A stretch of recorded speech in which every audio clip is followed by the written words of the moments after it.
Vamos a hacer un repaso de las propiedades de la radicación y el cuadro que tenían que completar para la semana pasada. Eran dos cuadros, uno para las potencias y otro para las raíces. Lo único que había que hacer era poner qué signo iba a tener las potencias y raíces, y bueno, en el caso de la raíz había uno en particular que no iba a existir. Entonces, ¿cómo lo pensaba? Podían fijarse en los ejemplos que trabajamos en la carpeta y las propiedades anteriormente vistas, o si no, armar ejemplos, ¿sí? Por ejemplo, en la potenciación les dice base y exponente, o sea, las bases positiva o negativa, exponente par impar. O sea, cuando la base es positiva, sea par o impar el exponente, el resultado siempre va a ser positivo. O sea, que ahí no vamos a tener inconvenientes. El tema es cuando la base es negativa. Por ejemplo, acá tengo la base negativa y el exponente par. Menos 2 al cuadrado es lo mismo que hacer menos 2 por menos 2. Menos por menos es más, y 2 por 2, 4. Entonces, en el caso de que la base sea negativa y el exponente par, el resultado siempre va a ser positivo.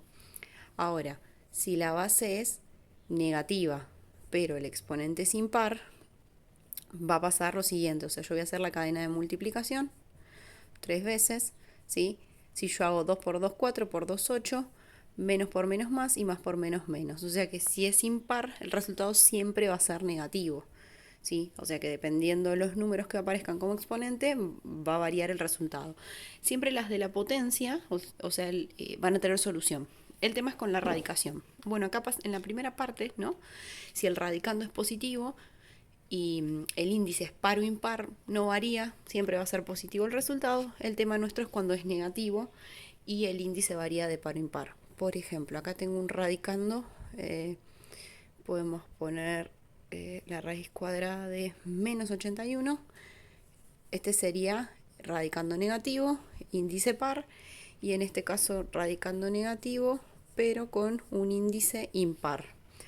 ¿Cómo lo pienso? Tengo que pensar un número que multiplique 3 veces por sí mismo y me dio menos 125. Bueno, en este caso es el menos 5, porque es menos 5 por menos 5 por menos 5, 5 por 5, 25, 25 por 5, 125. Menos por menos más, más por menos menos. O sea que, bien. Entonces, si el radicando es negativo y el índice es impar, el resultado va a ser negativo. Ahora, si el radicando es negativo pero el índice es par, yo tengo que pensar en la posible solución. Claro, si tengo menos raíz cuadrada de 81, me van a decir que la respuesta puede ser 9 positivo o 9 negativo, ¿sí? Podrían llegar a ser alguna de estas dos. Entonces yo pruebo, 9 por 9 me da 81 positivo, 9 por 9, 81, menos por menos más. En los dos casos el resultado es positivo y yo necesito que sea negativo. Bueno, como no puedo combinar un 9 positivo y uno negativo porque siempre tiene que ser el mismo número, en el caso de que el radicando sea negativo y el índice par, esto no tiene solución. O sea, pueden poner acá no tiene solución o una del revés, que quiere decir que no existe. O sea que el cuadro les tendría que haber quedado completo de esa forma. Y acá les hice un resumen de todas las propiedades. Las primeras 3 son de la potenciación y las últimas 3 de la radicación. Se cumplen siempre, en el caso de la potencia, que las bases sean iguales. En este caso tengo un producto de potencias de igual base. Entonces, ¿qué hago? Mantengo la base y sumo los exponentes. Entonces, en este caso me va a quedar menos 3 elevado a la 11. Va a depender del punto que tengan que resolver si esto lo tienen que calcular o lo dejan así. En este caso no lo vamos a hacer porque va a dar un número muy grande, pero capaz que en otros que sean más acotados, sí. Entonces en la multiplicación se suman los exponentes. En la división de cocientes de igual base se mantiene el cociente, perdón, se mantiene la base, pero se restan los exponentes. Entonces si yo los resto me va a quedar menos 8 elevado al cuadrado. Ese es un número más accesible. Menos 8 al cuadrado es base negativa, exponente par, lo hicimos recién, o sea, 8 por 8 va a ser 64 y el resultado yo ya sé que es positivo. Y acá tenemos potencia de otra potencia. Entonces yo la base la voy a mantener, pero voy a multiplicar los exponentes. Entonces me va a quedar menos 13 elevado a la 14. Esas serían las que vamos a usar de la potenciación. Y después tenemos la de la radicación, que en el caso que nosotros tengamos que calcular la raíz de un cociente o un producto, cumple con la propiedad que se puede llegar a distribuir. O sea, cociente refiero a división y producto a multiplicación. Entonces, en lugar de hacer 36 por 9, puedo calcularlas por separado.